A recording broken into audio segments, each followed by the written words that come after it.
Have you ever met Miss Lindy? She's a gal with the bright red hair. Now she stands high from all the rest. You know her anywhere. Well, she's mine. Yeah, she's mine. Well, I love that little girl with the bright red hair. I think the best part about the whole trip was that there was no plans. The plan was to get as far east as they could, which is Newfoundland. Let's just see what we can do every day, blast as far as we can go. About $1,200 each in their pocket. Newfoundland was the destination. If we get there, we get there. She's so fine. Well, Miss Lindy, my Miss Lindy. Well, I love that little girl with bright red hair.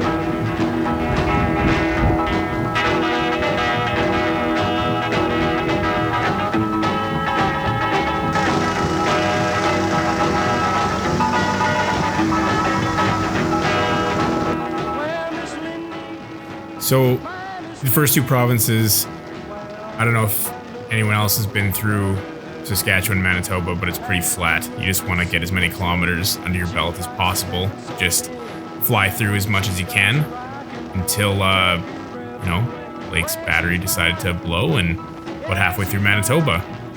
That resulted in Cowie with a ratchet strap, I believe, or a tow strap attached to Lake's bike, riding in the dark until they could find a place to pull over on the side of the road. Well, we made it. We're all towed up to Portage, La Prairie. Bike won't start. Some sort of battery issue, hopefully not charging issue. Yeah, so we're gonna try and mooch a place to stay in Boston Pizza and then go find a battery in the morning. He's a good tow driver.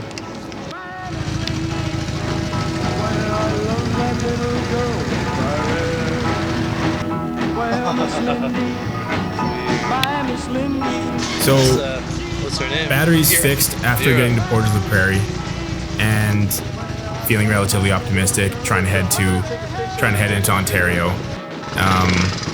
The guys cross into the Shield, I think it is, in Ontario, anyways. Hey now,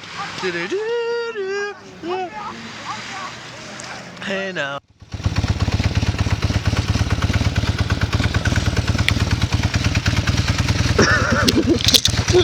I thought I was going in. Woo.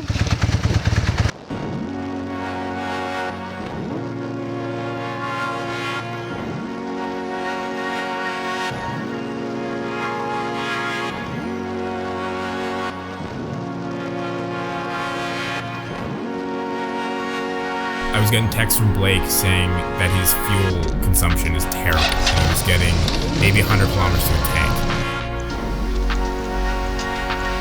She's making me have to pee real bad.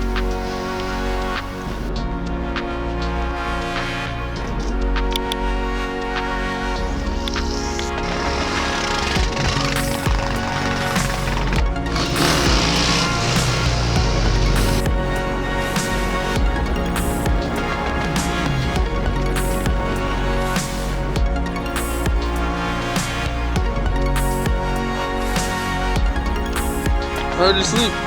It's cold.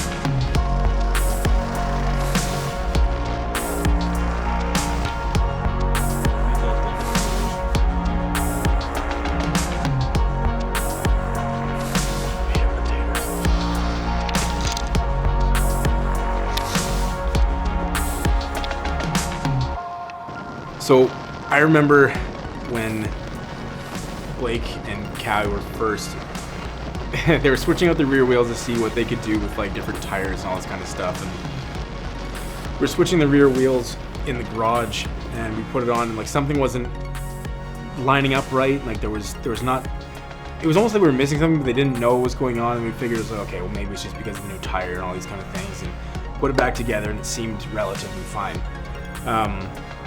Turns out a couple thousand kilometers later, nothing was fine. They had missed a spacer, which was also funny because Cowie missed a spacer on his wheel as well, so they had ended up burning through bearings, which caused a lot of metal going everywhere and catastrophic failure and a good, I think it was like a 5-day break when they were in Quebec or Ontario to get new parts. All because, you know, we have massive piles of bike stuff in a garage and we didn't know how to put things back together. I took a picture of the varying numbers. What happened to your tire, Blake? Hey Blake, what happened to your tire? Bought it at a junkyard. And? Sucks. And your blue bearing. But we're getting one in Montreal.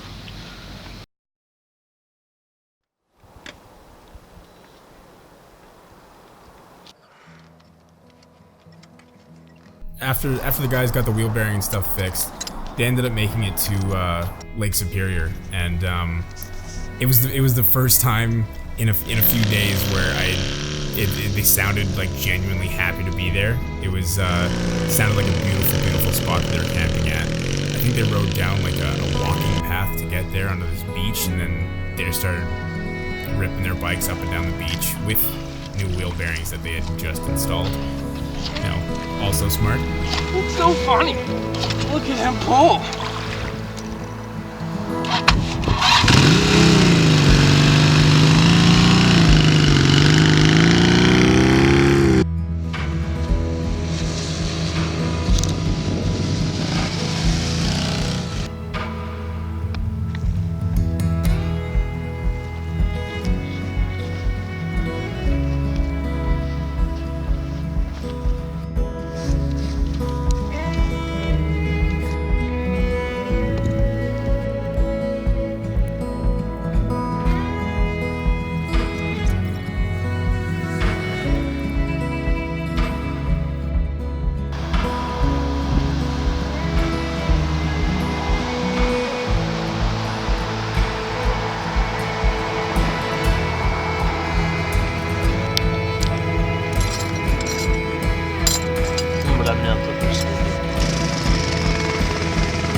Sprocket drives with the brake.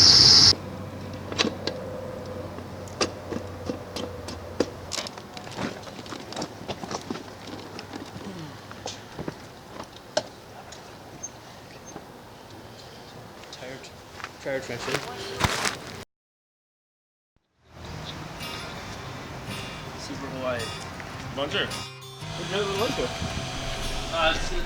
So after camping at Superior there, they ended up making it down to Montreal with little to no issues. But basically, in my opinion, I think it was a really good break for those guys. It was 5 days that set them back, but it was a nice time to sit and just kind of recool and recharge the jets. But Cowie, because of his spacer, had to fix the sprocket and the chain on his bike. Blake also needed another battery because his terminal kept breaking off. And they were waiting on parts, so it was 5 days of just sitting and waiting. I honestly think that like this is more difficult than framing a house. Goodbye, pants. Buongiorno. Oui, oui. Bonjour.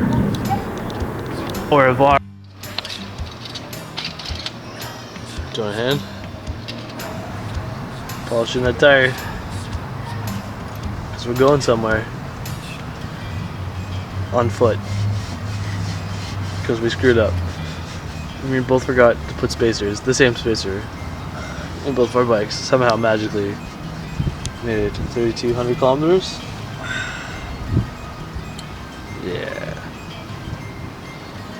Winner, winner, no spacers for dinner.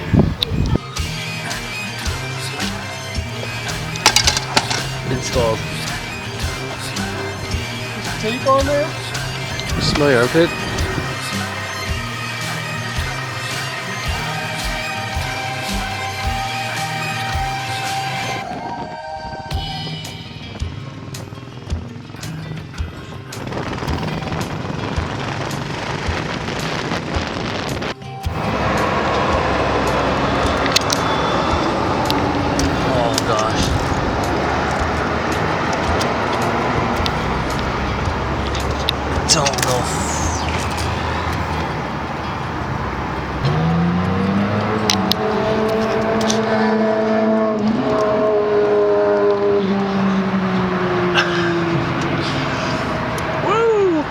Winner, winner, chicken dinner. Thumbs up for my finger bringer. Figure?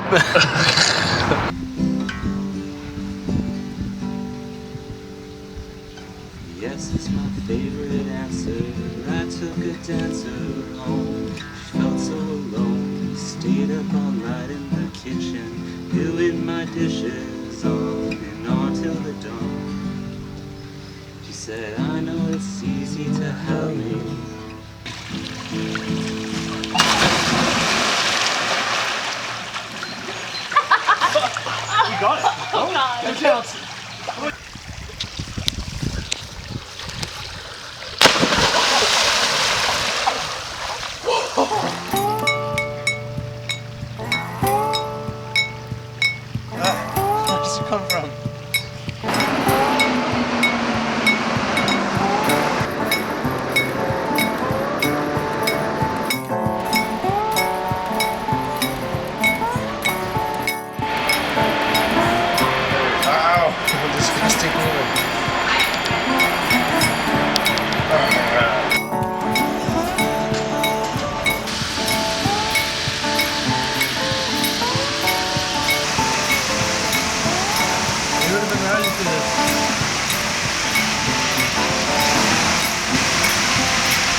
Is it?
They had to order a new sprocket for Blake because of the wheel spacer as well, but it was gonna be an overnight part. And they ended up running into these group of hooligan dudes called the Ditch Diggers who had some pretty rad bikes. They got to spend the night with those guys and ride around with them a little bit, and I think it was also nice to hang out with some other people too.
good number, like F10, F2. I remember hearing from them in they finally got to the coast, and I was absolutely blown away by it. I can't believe you got a 440 and a Savage to the coast in the condition that they were in, and with how many breakdowns they did, and I can't believe they were able to fix these things on the side of the highway as many times as they did. But all I kept thinking as soon as I got to the coast was, well, now you guys got to make it back, and your bikes have already been through all of these horrible things, and they're already worn down. So this, that leg is gonna suck. And I mean, yeah, it turns out it did.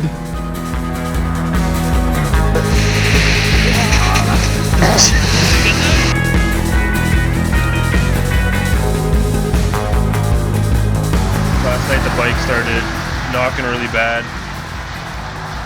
I think it might be a spun rod. So we're gonna go west as far as we can, see how she does, and maybe buy a car.